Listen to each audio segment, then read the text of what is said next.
dan juga penyimpangan emosional. Ya, kalau pertumbuhan ini berhubungan dengan apa kemarin? Badan, yang badan, lingkar lengan, ya. Nah, itu dia menentukan status gizi, itu baik, buruk, apa kurang, kepalanya makrosefali, apa mikrosefali, itu menggunakan tumbuhan karena sesuatu yang bisa diukur dalam bentuk sentimeter, kilometer sampai sentimeter dan kilogram, ya. Kemudian untuk perkembangan, nah kalau perkembangan itu seperti apa? Kemarin saya sudah mencontohkan kayak duduk, melihat, merespon panggilan, ya. Kemudian bisa mengenali keadaan sekitar.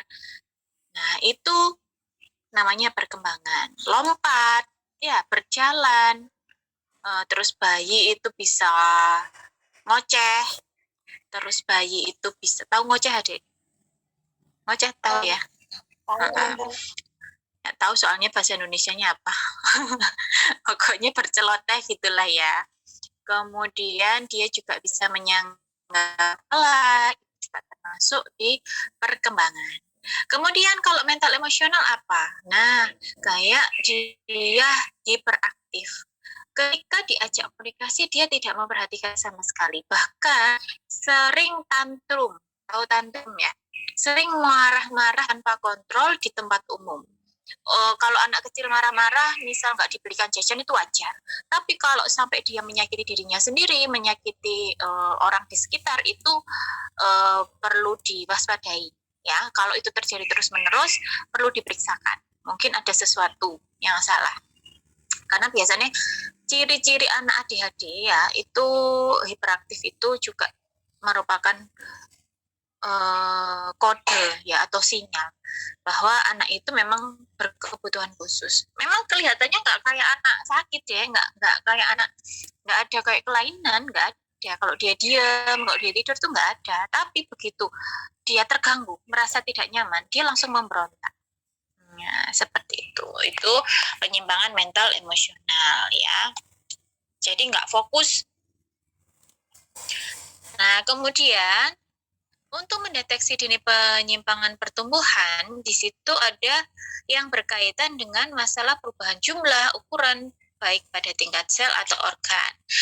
Di sini ada tabel ya, isinya tentang pelaksanaan dan alat pada deteksi dini penyimpangan pertumbuhan. Tingkat pelayanan warga atau masyarakat puskesmas, pelaksanaannya bisa orang tua, kader kesehatan, petugas TPA, atau guru TK.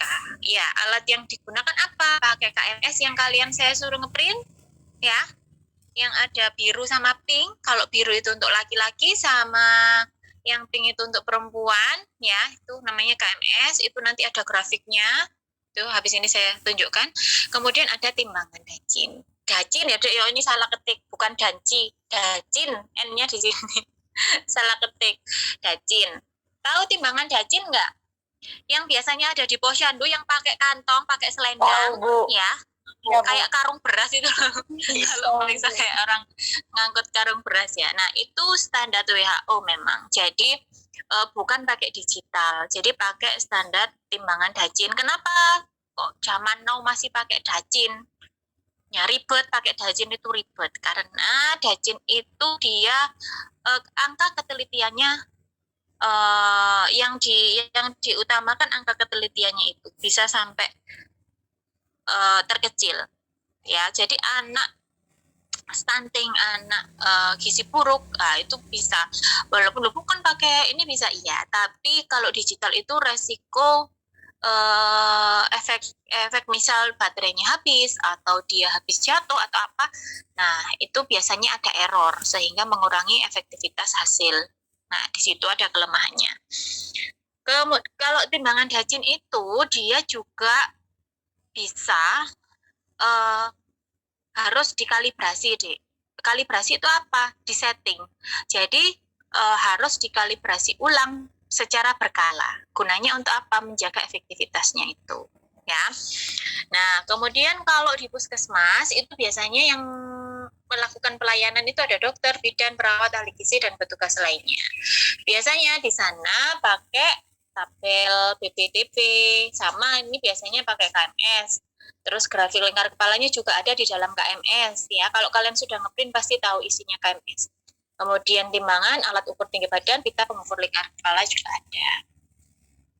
Pengukuran BP terhadap TB ya. Tujuannya untuk apa? Untuk menentukan status gizi, apakah termasuk normal, kurus, apakah gizinya anak ini sesuai dengan usianya ya. Gitu. Terus sama seperti ini alat ukur untuk berat badan, biasanya kalau bayinya sudah anaknya sudah bisa dikontrol, dia bisa berdiri, boleh pakai timbangan injak, itu boleh ya. Kalau tinggi badan biasanya kan berbaring ya, yang ada penggarisnya itu, tahu ya itu. Tapi kalau anaknya sudah balita, biasanya dia suruh berdiri. Kemudian ada alat pengukur tinggi badannya. Pengukuran lingkar kepala bagaimana? Tujuannya untuk apa? Untuk melihat lingkar kepalanya dalam batas normal atau tidak. Ya, jadwal pengukuran ini harus rutin deh. Karena anak di bawah 1 tahun atau 12 bulan itu rawan terjadinya hidrosefalus. Ya, jadi harus diukur. Kapan ngukurnya? Usia 0 sampai 11 bulan itu wajib 3 bulan. Tiap 3 bulan harus. Tapi biasanya kalau kita ikut posyandu tiap bulan mesti diukur. Kalau ikut posyandu kan 1 bulan sekali. Nah, itu sudah memenuhi ini. Tapi minimal kalau dia nggak ikut posyandu, minimal harus dicek 3 bulan sekali. Usia di bawah 12 bulan. Ya, kalau usia 12 sampai 72 bulan, ini 5 tahun, itu tiap 6 bulan sekali. Itu standarnya. Tapi kalau ikut posyandu terus sampai usia 5 tahun pasti akan diukur terus setiap kali posyandu. Di situ soalnya di tabel KMS itu ada lingkar kepala, ya, ada berat badan, ada tinggi badan juga. Jadi lengkap kalau di KMS pasti diukur sama ibu kadernya. Cara mengukur lingkar kepala gimana? Cik ya, tak ambilkan bonekanya ya. Tunggu.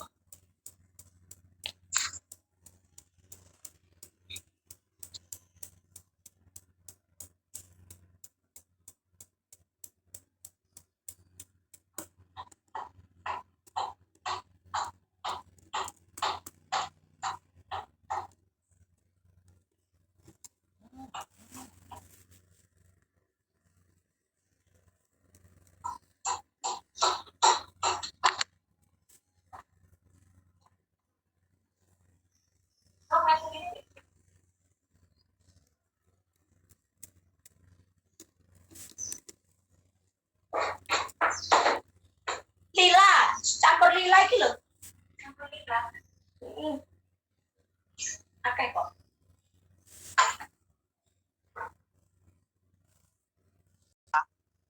Dahi, fronto. Sebelum mengukur lingkar kepala kamu harus tahu mana fronto, mana occipito, ya. Tuh. Kemudian menutup alis mata. Jadi di sini. Jadi fronto itu di sini. Bukan di sini. Salah. Fronto itu di sini. Kayak India yang seperti saya bilang kemarin. Ya. Itu fronto. Di atas kedua telinga berarti nanti ada di sini. Di atas dua telinga dan bagian kepala yang menonjol itu adalah occipito. Bagian kepala yang menonjol. Lalu tarik kencang. Nah, sekarang kita praktekkan.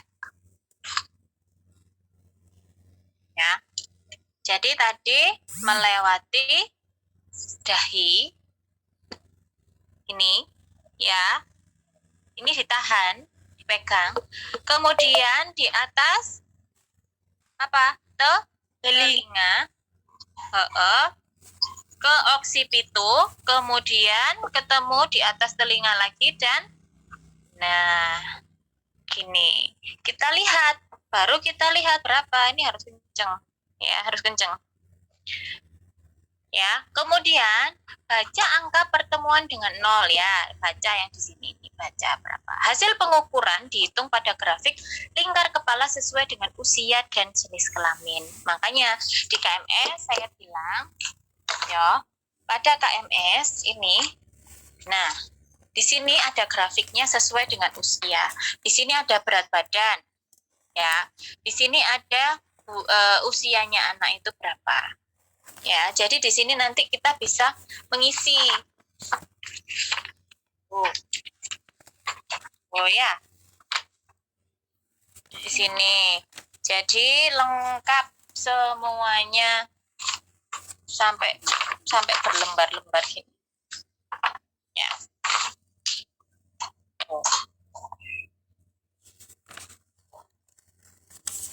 Kemudian, nah, deteksi dini penyimpangan perkembangan anak atau yang dinamakan dengan DDST 2. Itu kita pakai perkembangan. Kalau perkembangan itu merupakan bertambahnya kemampuan dalam struktur dan fungsi tubuh yang lebih kompleks dalam pola yang teratur dan dapat diramalkan sebagai hasil dari proses pematangan. Seperti yang sudah dijelaskan kemarin itu. Sejarah DDST 2 menurut William, ya, DDST itu sudah dikenalkan tahun 67. Ya, fungsinya buat apa? Dia bisa mendeteksi masalah perkembangan anak di 6 tahun. Makanya DDST itu sampai usia 5 tahun. DDST digunakan secara luas dan dipublikasikan. DDST juga sudah distandarisasi dan masih dipakai sampai saat ini. Tapi dengan revisi menjadi DDST 2. Denver Development Screening Test 2. Ya. Tuh. Jadi DDST bukan tes IQ. Ya, beda sama tes IQ. Jadi dia itu fungsinya untuk mendiagnosis perkembangan apakah sesuai dengan usianya. Mulai usia 0 sampai 5 tahun. Kemudian 840 ya. Saya tak ngajar sih. Kemudian reliable validitasnya juga tinggi, makanya dipakai sampai detik ini, ya. Nah, dan ini mudah sekali dilakukan dan cepat, langsung tahu hasilnya saat itu juga. Ya, dia berisi 125 item, banyak itemnya. Tapi kalau DDST nggak ada deh di buku KMS, nggak ada di sini. Nah, nanti kalian ngeprint ya, itu screening sendiri untuk perkembangan. Nah, dan ini juga bukan pemeriksaan fisik, jadi nggak ada tuh ngukur-ngukur, ini beda sama pertumbuhan. Kalau pertumbuhan kamu tulis di buku KMS, kalau perkembangan dia ada sendiri listnya. Tidak untuk meramal bukan pun ya. Nah, kemudian alatnya ada apa di sini? Oh, ini alat-alatnya yang disesuaikan dengan nanti pada saat ngetes sesuai dengan usianya. Ya, contohnya kadang pakai benang, ada kismis, ada manik-manik, ada kunci, ada peralatan makan, ada gosok gigi, ada pensil, kubus, kotak, ya kayu-kayu kotak itu. Terus ada kertas dan banyak lagi. Alat-alatnya ada apa? Kursi, ada tempat tidur, jadi bisa ngetes misal si anak usia bulan itu bisa dites juga untuk apakah dia sudah bisa menyangga kepala atau belum. Oh, keuntungannya apa kita pakai DDST? Bisa menilai perkembangan sesuai dengan usianya dia. Memantau perkembangan anak usia 0 sampai 6 tahun. Kemudian memonitor anak terhadap resiko perkembangan, bisa menjaring terhadap kalau misalnya ada kelainan, memastikan apakah anak dengan persangkaan atau kelainan perkembangan. Jadi benar-benar memastikan bahwa anak ini sesuai enggak. Nanti kalau memang tidak sesuai akan dilanjutkan ke terapis tumbuh kembang. Ya. Nah, kemudian cara memeriksanya bagaimana? Itu harus dilakukan secara kontinu. Kontinu itu apa? Secara berkelanjutan.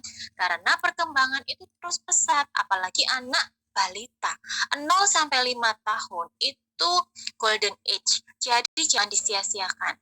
Masa-masa seperti itu, tes perkembangan, tes pertumbuhan harus rutin dilakukan. Kenapa? Karena masa-masa tersebut tidak akan terulang kembali. Nanti kalau dia sudah umur 10 tahun, mana bisa kamu kembalikan? Umur 3 tahun, bisa nggak? Mbah Dukun pun juga saya rasa nggak bisa. Ya, sudah terlambat. Karena sel-sel yang bekerja pada saat masa golden age itu ya akan bekerja pesat ya pada saat usia tersebut. gitu loh. Nanti pada saat lewat dia tetap masa pertumbuhan tetap, tapi tidak sepesat pada masa golden age, ya, masa keemasan. Kemudian anak dan ibu dalam keadaan rileks. Jadi nggak boleh anak dipaksa, nggak bisa. Nanti pasti akan menolak. Anak kalau dipaksa pasti akan menolak. Jadi diajak bermain, makanya kenapa sih medianya banyak mainannya, ada pensil, ada kertas warna-warni, ada kancing baju, ya, ada benang. Itu di situ untuk menarik perhatian si anak tersebut, ya. Menyusun baloknya juga warna-warni, nggak kayu coklat gitu, bosen ya kalau anak-anak kayu coklat kan dia nggak tertarik. Jadi kalau baloknya berwarna-warni, anak akan tertarik untuk bermain, ya. Kemudian satu formulir untuk satu anak. Jadi nggak bisa satu formulir dijadikan dua, itu nggak bisa, ya. Jadi satu anak berlaku untuk satu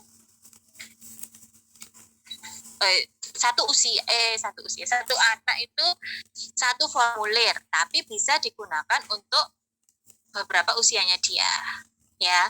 Misal dia usia 10 bulan tes, nanti dia 12 bulan tes, bisa pakai satu formulir tersebut. Jadi untuk melihat perkembangannya pada saat usia 10 dulu bagaimana, sekarang 12 bagaimana, gitu. Bayi di atas tempat tidur, anak duduk di kursi, di atas meja, itu disesuaikan dengan usianya dia. Kemudian prinsipnya apa? Bertahap dan berkelanjutan seperti yang saya sampaikan tadi. Kemudian suasananya harus nyaman, santai, ya. Pokoknya kalau sama anak-anak itu harus happy. Kalian mukanya jangan menyeramkan, ya. Yang biasanya bentak-bentak sama temennya tuh please suaranya agak slow, ya. Jangan kayak ngajak orang tawuran. Jadi kalau ngetes anak-anak itu harus happy. Jadi dia supaya happy juga, ya. Karena nanti kalau dia nggak happy, dia takut, pasti dia nggak akan bisa melakukan tahapan-tahapan tes tersebut, gagal, ya. Akhirnya failed, nanti simbolnya F, violet, gitu. Perhatikan gerakan spontan anak. Jadi walaupun dia nggak disuruh, tapi kamu melihat, oh anak ini sudah bisa seperti ini, itu juga bisa dilakukan untuk penilaian. Karena itu termasuk gerakan spontan dia, berarti dia sudah bisa. Nah, wajar tanpa paksaan atau memberi pujian apabila anak bisa melakukan. Sebelum uji coba, alat diletakkan di atas meja. Saat uji coba, satu alat yang dipakai aja, ya. Cara melakukan tes pada anak dengan resiko. Nah, tiap sektor paling sedikit dilakukan 3 kali uji coba yang ada di sebelah kiri garis usia. Nah, ini nanti saya jelaskan kalau kalian sudah pegang yang namanya DDST, ya. Sekarang saya jelaskan dulu cara menghitung usia, karena nanti ada hubungannya dengan ketika kalian menentukan usia pada DDST. Ini contoh, ini harus bisa loh ya Bu Bidan.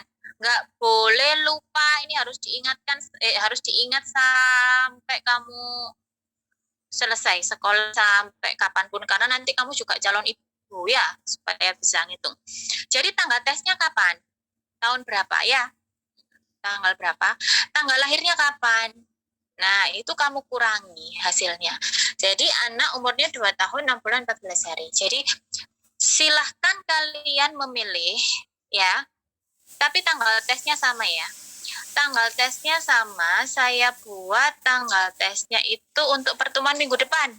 Tanggal 24 jadi, ya. Ya.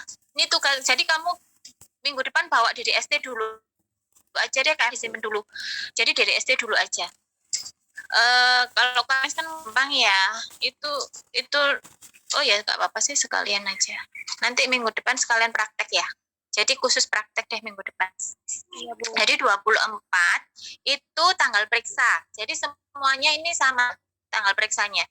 24 bulan 9 2021. Itu tanggal periksanya. Tanggal lahirnya bebas, antara usia 0 sampai 5 tahun. Ya. Bebas kalian pilih mau usia berapa. Itu nanti harus dicantumkan di DDST-nya. Supaya kalian bisa menghitung usia. Ya, itu nanti sama dikumpulkan di Google Classroom nanti. Kalau udah selesai. Terus kita ulang, Bu. Nah, ini besok aja kalau pas mau mengerjakan, ya. Nah, ini contohnya kalau saat mau mengerjakan. Oke, sudah, ini besok. Sekarang sudah ini. Pokoknya yang penting kalian bisa menentukan usia dulu. Jangan lupa bawa pensil, bukan bolpen ya. Pensil dan penggaris. Jadi tanggal 24 kita mengisi DDST, semuanya di print. Kalian cek DDST itu yang ada tabelnya warna hijau sama putih. Saya lupa punya kakak tingkatmu di mana ya? Selama ini sudah lama menghilang. Jadi nanti kalian browsing untuk DDST-nya di print yang jelas. Aku sekolah Ale. Ya, gitu ya. Paham? Nanti minggu depan kita menulis, mengerjakan, mengisi. Entah kamu di situ punya adik yang balita, boleh pakai usia itu, tapi tanggal periksanya sama. Ya. Tanggalnya 24, berarti dia usianya berapa saat ini, dipangi tanggal lahirnya dia. Nah, sekalian, jadi kamu akan sekalian ada adikmu, mendeteksi adikmu yang di sana. Ya, boleh. Atau ada yang punya anak? Yang sudah punya anak, ada? Ada belum? Kalau ada ya nggak apa-apa sekalian. Oke, paham ya?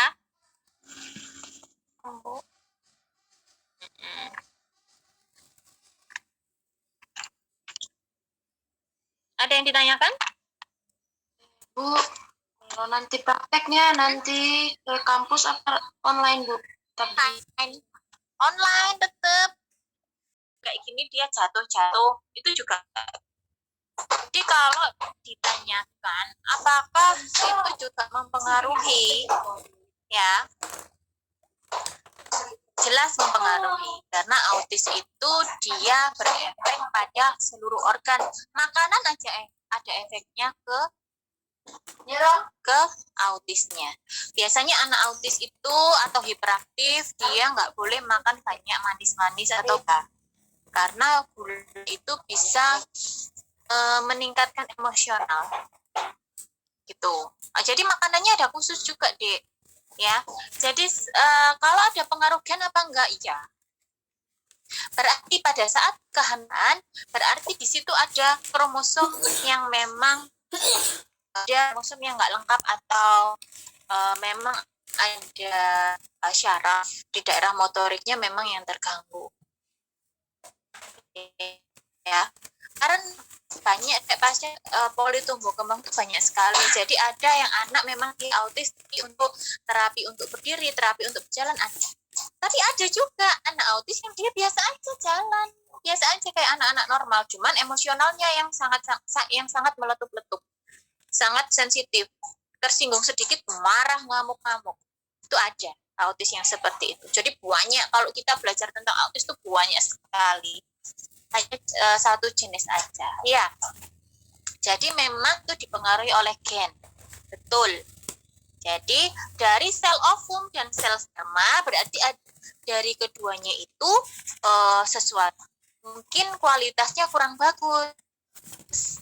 Nah, sehingga mempengaruhi kondisi pada saat perkembangan ada di janin, karena kondisi sudah ada kelainan pada saat dia menjadi janin. Jadi enggak dia lahir terus autis, itu enggak. Ya sudah berada di dalam di kandungan, dia memang sudah ada kelainan itu, gitu ya. Tapi baru muncul keluhannya pada saat dia bersalin. Tuh, karena apa? Ada yang ngaruhi fisiknya, ada yang tidak. Kalau yang mungkin terlihat pada saat di USG. Kalau tidak enggak